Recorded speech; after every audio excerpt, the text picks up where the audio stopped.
Hello. Today we're going to talk about using an affirmation to ease the fear of having fun after parental narcissistic abuse. I am Anala Love, and my channel builds community for those of us who are in recovery from parental narcissistic abuse. I will be sharing the truth about parental abuse and its long-term effects, and also share some tools that has helped me in my recovery process, moving from post-traumatic stress disorder to post-traumatic growth. I watched licensed psychotherapist Jay Reed's video. The title of the video is How a Narcissist Targets Your Fun. It's on his channel called Recovery from Bad Childhoods. And I struggled with this personally myself. I really didn't make that strong of a connection of why I had problems having fun and having like it's a forbidden thing, like I did something wrong, or having guilty feelings after having a good time and just having difficulties getting into that mode, especially around my parents.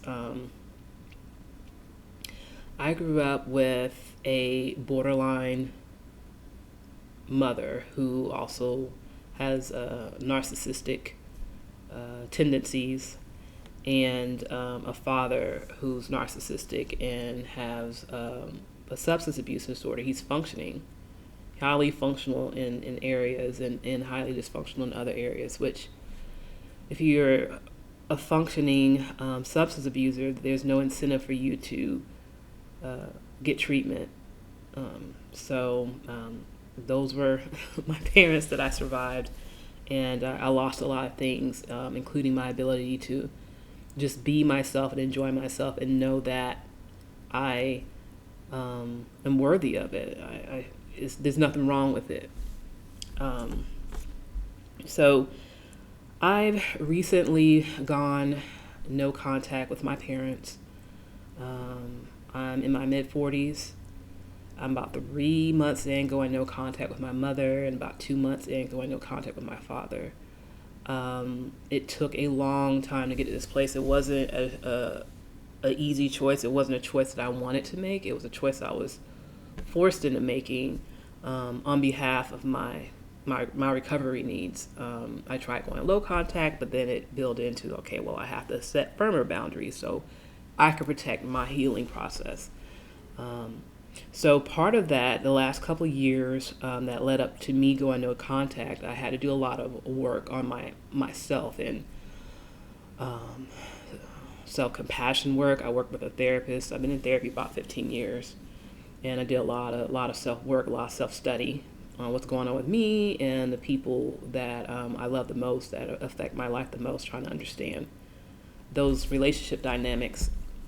And so last couple of years I went through self-compassion, working with my therapist, learning about that and incorporating it into my life and how I think about myself. I changed my diet. I started getting more into brain science like EMDR. And now I practice transcendental meditation, things like that. Last couple of years was really intense in dealing with trauma, specifically not just the symptoms of trauma like depression and anxiety and other illnesses that look like maybe bipolar disorder or borderline disorder. That's really a symptom of unhealed complex PTSD. It can look like other things. So instead of just treating those, I started treating the trauma itself. I was ready to address it head on. And one of the things I had to do is learn how to enjoy myself if I'm going to make some major moves to embody my authentic self for the first time, because I wasn't allowed to. My parents didn't allow me to.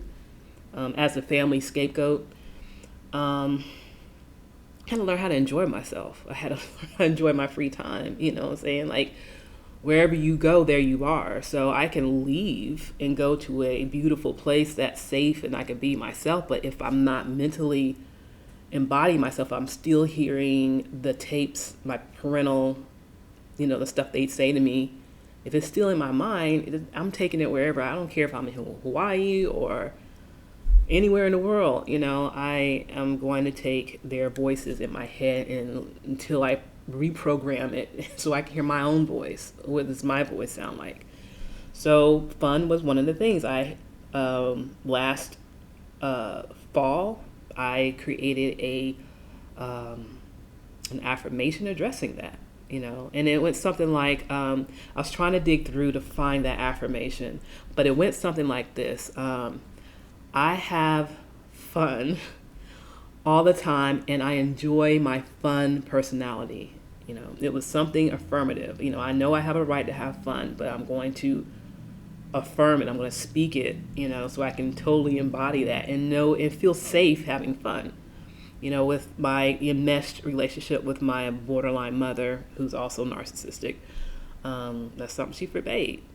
Even talking on the phone with a friend and laughing, it disturbed her. So I didn't feel safe, and I didn't really make the connection of why I didn't feel safe having fun until I saw Jay Reed's video that clearly outlined what that was. It's like, oh yeah, that makes sense. So last fall, that was one of my affirmations, and I saw changes within the first week internally. I live alone. I'm not married. I don't have kids. So if you write a custom-made affirmation the way I'm going to describe to do it to make it effective, you'll see change within the first 7 days you start doing this affirmation. And a lot of times, like the first time I did it, a therapist showed me how to do it years ago. And the first time, my first affirmation, I noticed a change within that first 7 days when the people closest to me, at the time I lived with my mom, and I had close contact with my sister.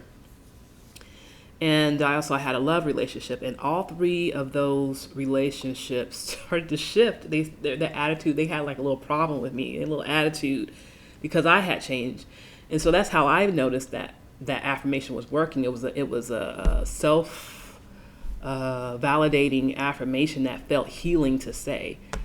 This affirmation I'm going to describe is a custom-made affirmation, and what it does is it strengthens or create new neural pathways in your brain that will actually change the way you think, and it'll also change your behavior.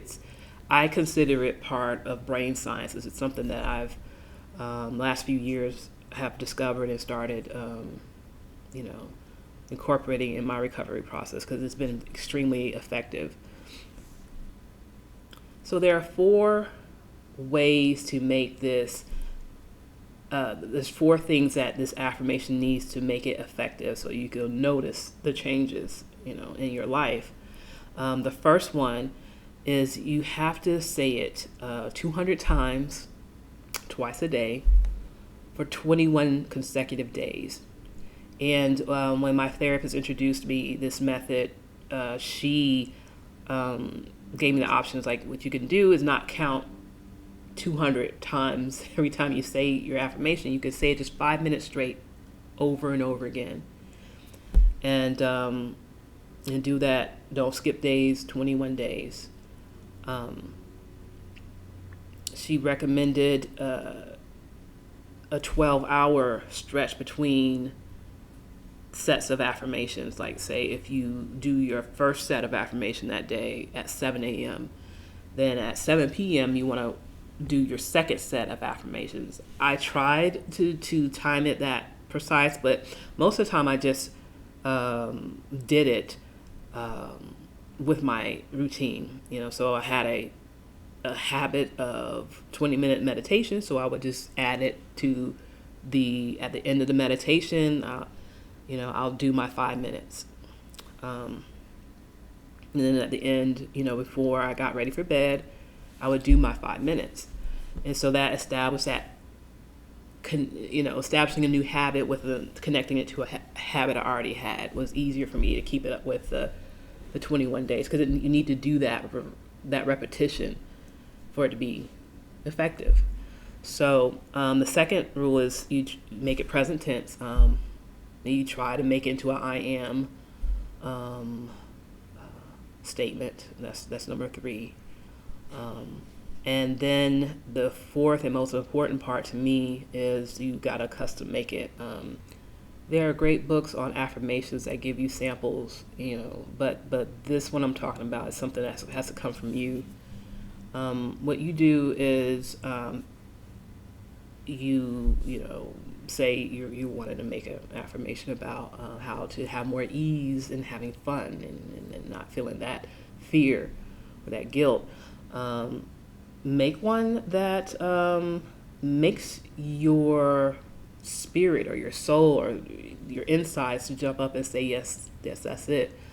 It's like, for me, when I make the right custom made affirmation, it feels like I'm unearthing a truth that really my truth that really needs to come to the surface and be told. And when I say it, it feels like a prayer. I've had affirmations where I say I love myself in the mirror, and it always felt awkward. Not that it doesn't mean it's effective, but this type of affirmation is going to feel like a prayer, an affirmative prayer. When you found the right affirmation, that's when you're gonna have that feeling. That's when you got the right one, and that's when it's gonna make the changes in your neural pathways and your behavior, and really aid your in recovery if you choose to use this kind of affirmation in this way. So those are the 4 aspects of this, the characteristics or what you need to include in this affirmation for it to be effective. You got to say it 5 times. Say an affirmation 200 times or 5 minutes straight over and over again, twice a day for 21 consecutive days. Don't miss a day. You've got to make it present tense and include an I am. It's an affirmative. I am. This is what I'm doing. You're acting as if you're already in that mental space. And then the 4th one is you got to make it custom. Maybe you can start out with a affirmation you read from a book or online, something you think is cool, and then modify it until it just makes your spirit sing. It says, yes, that's it. That's my affirmation. It's for me. And so another thing my therapist recommended is, and I do this, the first 7 days, like I said, you'll notice some changes. Maybe how people relate to you might be a little different because you've changed and they notice it and they're responding to you in a different way. But the first week, you want to sit down and you want to say that affirmation as if you want to make space for it, as if like you would do your meditation practice or saying a mantra. You don't want to be doing other things while you're saying the affirmation. You want to sit down, and just say it 5 minutes. And it sounds tedious, but it's not that bad once you get into it, and especially when you start seeing the changes, when you start feeling the changes, you'll know it's worth it. And so twice a day, you're going to sit down and just say it. You might want to close your eyes and just embody that affirmation over and over again.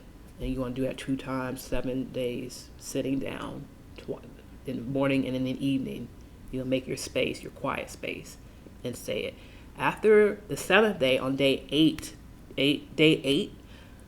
through day 21, you can be doing other things while you say that. If you choose to do it for 5 minutes, if you don't want to count 200 times, and you choose to do it for 5 minutes over and over again, like in the morning, I'll be making my bed and saying the affirmation for 5 minutes. I'll set my timer and make my bed, or make coffee, at the same time. I'll be doing other things, or getting ready for bed, and my evening set, my second set that day, I'll be doing something. But that's good for day 8. But the first day, I guess you just want to internalize it first, get it in your system, and then develop that habit.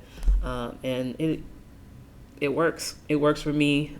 If you try it, hopefully it'll work for you. But it worked for me. It's an awesome tool to have in your recovery process. So let me know in the comments if you have used affirmations in your recovery process and you have some tips that I didn't share that you would like to share, leave it in the comments. If you would like for me to go more in depth on how I make my affirmations, let me know. Let me know in the comments.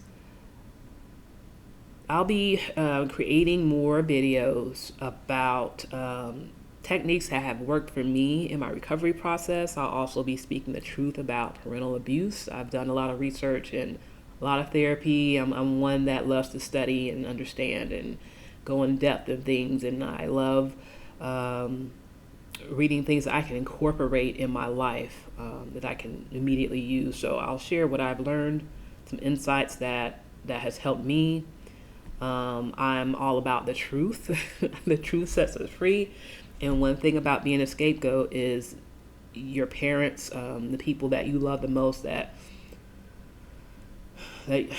you've believed or needed to believe that loved you the most, will deny you that truth. And so what you want to do is you want to get it back. And a lot of people are uncomfortable with the truth. People that don't even know you or have any vested interest of you not knowing the truth, sometimes when you speak it, it makes them uncomfortable because it is difficult to hear, or it may trigger something that they're not dealing with in their life. However, if you are trying to come out of abusive situation, or especially if you're the scapegoat child of narcissistic or borderline, dysfunctional parents, the truth sets us free. It's still painful, but we got to hear it. And I'm all about that. For me, one of the pillars of love is telling the truth. It don't have to be brutal, hard truth, what I'm saying. It might sound hard if you're not ready to hear it, but I'm all about using it to set us free. Because if we don't call a thing, how are we going to heal it? How are we going to deal with it? How are we going to get past it? It's worth walking through that fire. It's worth the pain, the initial pain of it, because when it's over, we're free, So I'm going to be talking the truth. I'm going to be just really honest, and it's not for shock value. It's not for brutal honesty. It's just to set us free, because we deserve that. So I'm going to be creating videos about that. The next video I think I'm going to make is about self-compassion. That's very important. That goes hand in hand to me with affirmations, is being able to be self-compassionate to yourself is so important in trauma recovery, to incorporate that, to develop that habit. And that's something a therapist and I work together. So I'll be sharing those techniques, what my therapist and I did.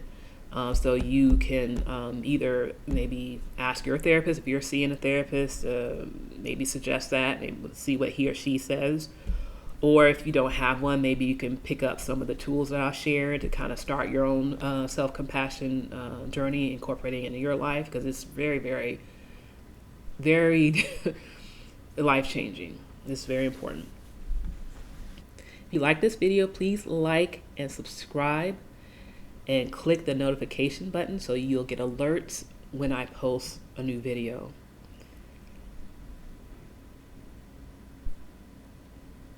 Also, I wrote 2 books. I'm writing 3 short books about my recovery process, particularly the place where I decided to go no contact. I write about what I went through mentally and emotionally during that process of making that decision. And I wrote 3 short, about 60-page books. And the reason why I separated like that is the first book is called Light.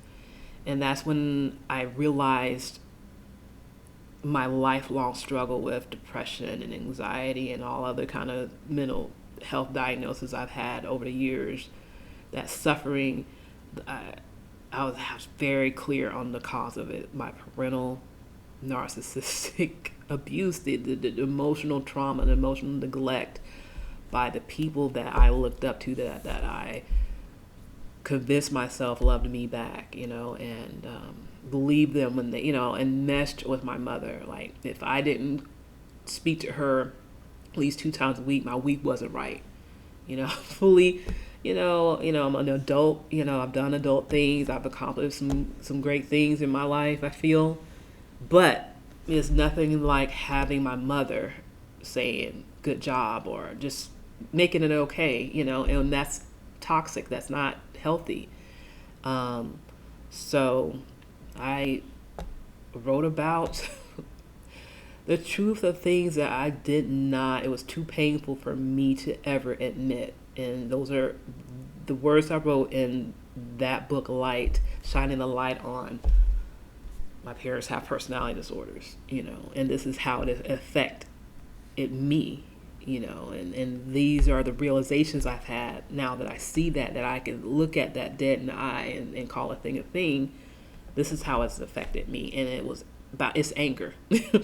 It's really rough, it's really raw, it's minimally edited. I did it like that on purpose because, first of all, that book was written to get me out of suicidal ideation. I commonly had that after having EMDR treatments about this time last year, I had a clarity that I haven't had before, which was painful but freeing at the same time. So this go round of my suicidal ideation last fall, I couldn't be in denial about what it was about, and I had to make a decision. Now that I know, I can't unknow. So now I got to make a decision. I have to, so to process me out of suicidal ideation, I didn't have a therapist at that time. I was looking, but I couldn't find one. I guess it's COVID. Maybe people are, the availability of therapists are not there.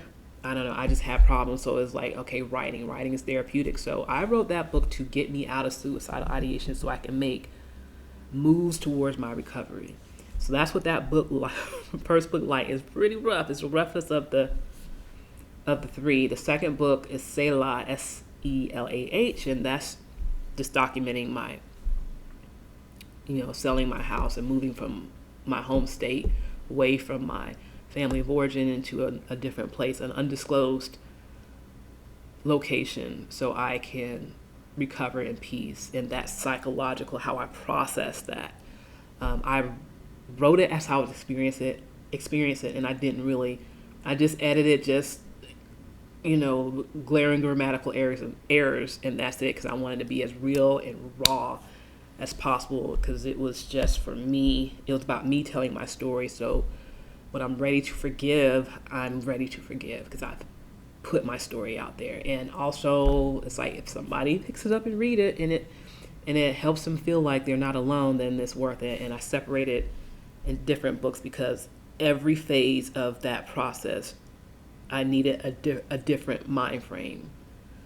So each book represents a different mind frame. I'm working on the third book. That'll be the last book in this trilogy, and I plan on it for it to be short too.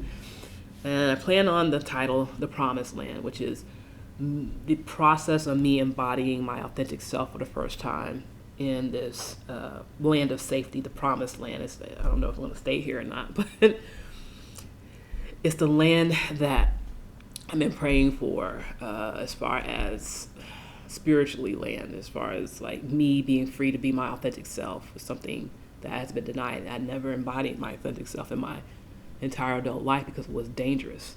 I had abusive, harmful parents that threatened to ostracize me if I did embody my authentic self, and told me that my authentic self is worthless and horrible, and if you do, then we're going to ostracize you. And that's what happened. That's what happened.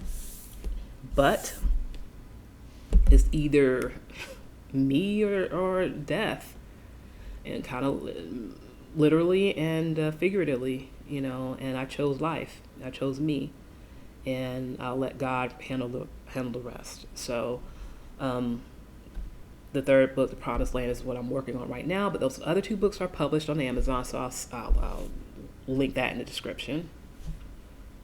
So, please like and share this video if you found it helpful, if you think somebody else may benefit from it. And stay tuned. I'll be doing more videos. Thank you for watching.